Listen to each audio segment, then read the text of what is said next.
Hi, this is Andrea Hendricks. Let's look at how we can use a graphing calculator to solve applications of exponential functions.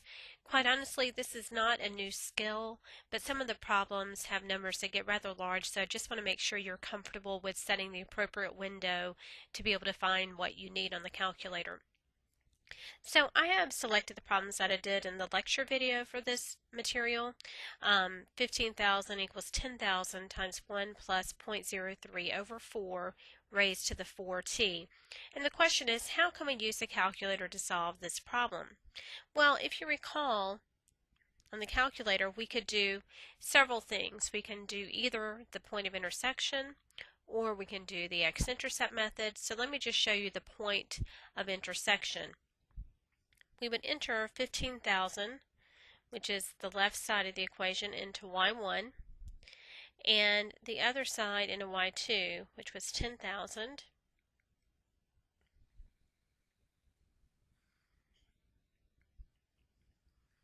times 1 plus 0.03 divided by 4 raised to, and this is very important, in parentheses you need to put 4x. Okay?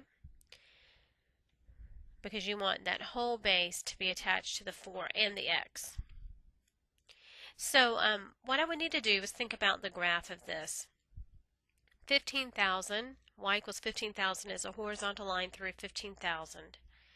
10,000 times 1 plus 0.03 over 4 raised to the 4x is some exponential function. So it's going to have an asymptote at the x-axis and then rise sharply. But my initial value is 10,000, right? It's a stretch factor of 10,000. So instead of going through 0, 1, it's going to go through, 0, 10,000. So in our window, we need to make sure that our y values and our x values are appropriate. Now remember what x is. X is the time in years, and with these problems it takes sometimes a long time to see some change. So you may want to increase your x max to 25, and maybe we're going to do a scale of 5. And our y min can be at -10, that's not a problem. Our y max, we're trying to find when one side is equal to 15,000, so maybe we set it a little bit above 15,000. We'll set it to be 20,000. And let's say we count by, 2,000? If you divide that maximum value by 10, that tells you a pretty good scale to use. And now graph.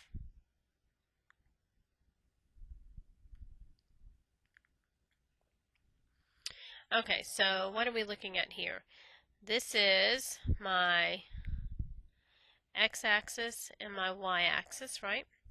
And this is my exponential function going through 10,000 and my horizontal line. So I have seen the point where they are intersecting. Now to find that, we can go to second, trace, and choose what? Intersect, which is 5. Our first curve we press enter. Our second curve we press enter. And our guess, we can move the cursor close to that point of intersection and press enter. And you see there 13.56, and I think we found 13.6 on the calculator. So that is a way that you could choose the correct solution for that. So let me just for a minute here capture these pictures so that we can put into this so that you'll have that for future notes.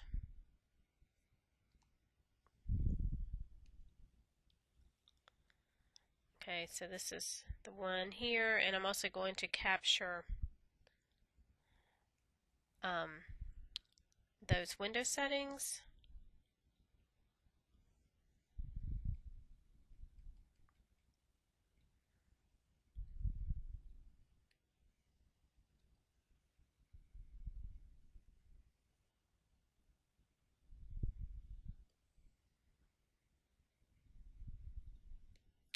Okay, so that allows you to see how to solve, what did we have, 15,000 is equal to 10,000 times 1 plus 0.03 over 4 raised to the 4t. So we find this would be the solution.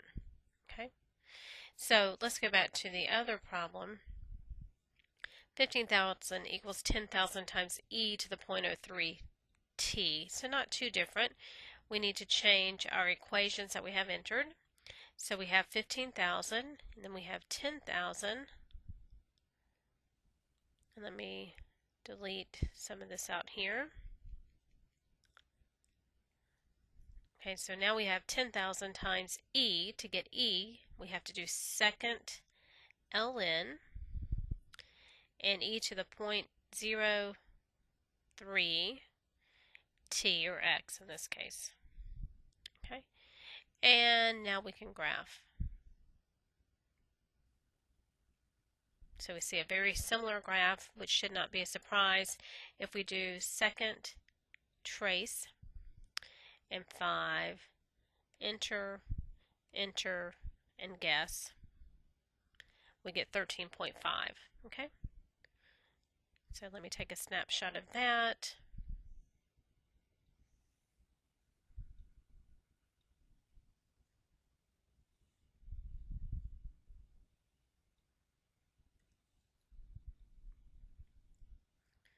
Okay, so this one was for 15,000. It's equal to 10,000 times e to the 0.03 t. Oops, I need an extra 0 in here.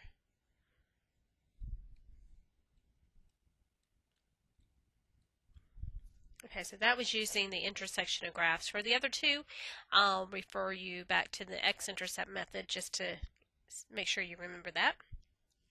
So the other two problems that we wanted to solve are 2p is equal to p times 1 plus 0.04 over 12 raised to the 12t.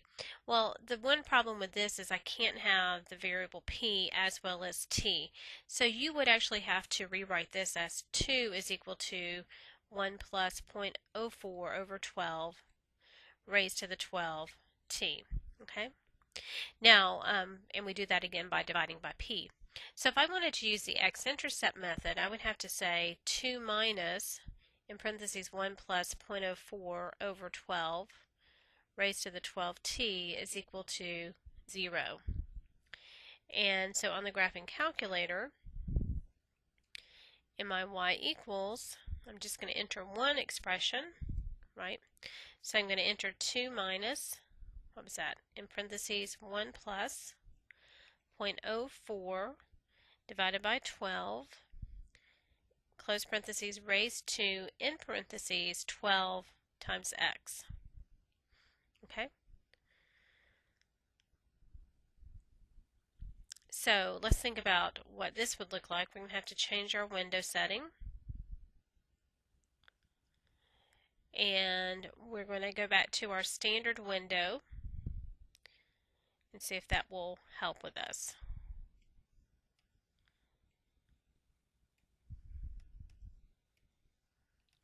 Now, it may not, but we're just going to look to see what happens in that window. Okay, so notice that it's going down, and I need to find out the x-intercept. So I need to extend to the right to see what's happening here. So if I change my window, and let's say instead of an x-max of 10, we have an x-max of 20. And maybe we count by 2's in graph.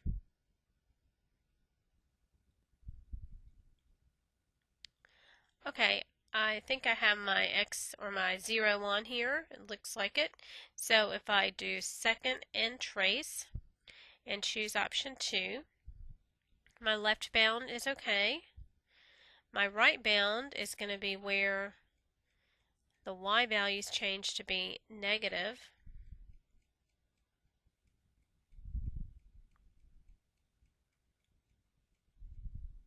Okay, there we go. I see a negative y value, so I can press enter.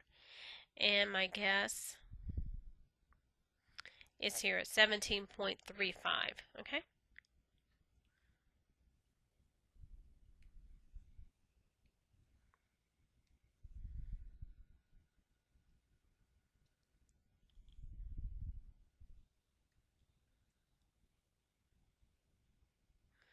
So that was to use the standard window, except that we went from negative 10 to 20 for the x and negative 10 to 10 for the y.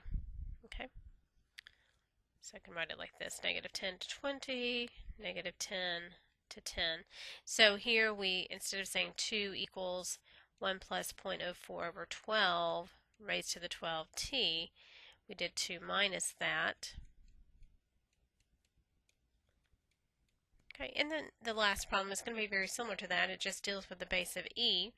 So we would have to enter 2 is equal to e to the 0.04t on the calculator.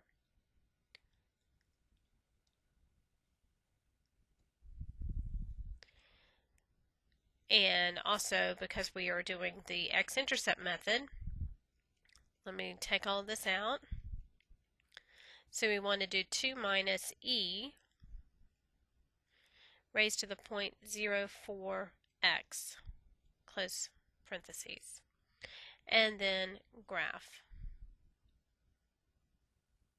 Okay, and again we see it going down below the x-axis, so one side's above, one side's below, so we know it crosses the x-axis between those. Do second trace 2. Left bound is good. My right bound needs to be where the y values change from positive to negative. So I'm just moving right until that happens.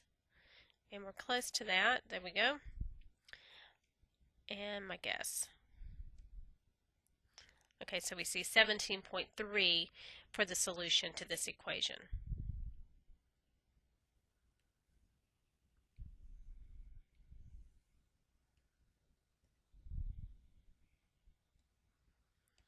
Okay, so this was to solve 2 is equal to e to the 0.04t. So we enter 2 minus e to the 0.04t is equal to 0, and we use the X Intercept method for these.